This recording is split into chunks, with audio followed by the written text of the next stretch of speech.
اعوذ باللہ من الشیطان الرجیم، بسم اللہ الرحمن الرحیم، نحمدہ و نصلی علی رسولہ الکریم۔ ہمارے کاروبار سے، ہماری جاب سے اور دوسری ایکٹیویٹیز سے ہمارے مال میں، رزق میں اضافہ تو ہو سکتا ہے، لیکن اس بات کی گارنٹی نہیں کہ اس میں برکت بھی ہوتی ہو۔ دیکھیں، برکت کے لیے حضور صلی اللہ علیہ وسلم کی بہت سی حدیثیں ہیں اور قرآنی آیت ہیں، اور برکت بہت امپورٹنٹ چیز ہے۔ مثال کے طور پر مال کے برکت کی مثال یوں سمجھ لے کہ ہمارے پاس 2 لاکھ روپے ہوں اور اللہ تعالیٰ ان کو کسی اور کے 20 لاکھ کے برابر بنا دے یا 2 کروڑ کے برابر بنا دے، جیسے اللہ تعالیٰ کسی پریشانی سے بچا لے اور ہمارے پیسے خرچ ہونے سے بچ جائیں وغیرہ وغیرہ۔ اور اسی طرح وقت میں برکت کی مثال ہے کہ فرض کریں کہ ہم 2 گھنٹے میں وہ کام کرتے ہوں جو لوگ شاید 20 گھنٹے میں بھی نہ کر پاتے ہوں، یہ وقت میں برکت کی مثال ہے۔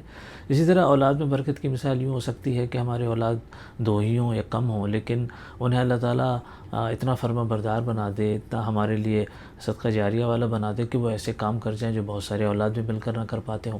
تو یہ کچھ برکت کی مثالیں ہیں، اور ہمیں ان حدیثوں پہ عمل کرنا چاہیے جس سے ہماری زندگی میں اور مال میں برکت آئے۔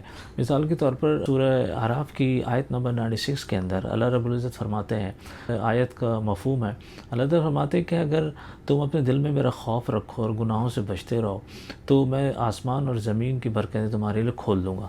دیکھیں، آسمان اور زمین کی برکتوں سے کیا مراد ہے؟ مفسرین کہتے ہیں کہ زمین کی برکت تو مال، رزق اور اولاد ہو گئی۔ آسمان کی برکت سے مراد ہے کہ اللہ تعالیٰ ہمیں ذہنی سکون دے دے، ہمارے ایمان میں تقویت عطا کر دے، اور اللہ تعالیٰ ہمیں فرشتوں کی تائید اور ہدایت عطا کر دے۔ پھر مفسرین یہ بھی کہتے ہیں کہ برکتوں کے کھولنے سے کیا مراد ہے؟ وہ کہتے ہیں کہ برکتوں سے کھولنے سے یہ مراد ہے کہ اللہ تعالیٰ متقیوں کے لیے برکتوں کے وہ بند دروازے کھول دیتا ہے کہ وہ برکتیں زندگی میں امٹ کر آنا شروع ہو جاتی ہیں۔ جزاکم اللہ خیر۔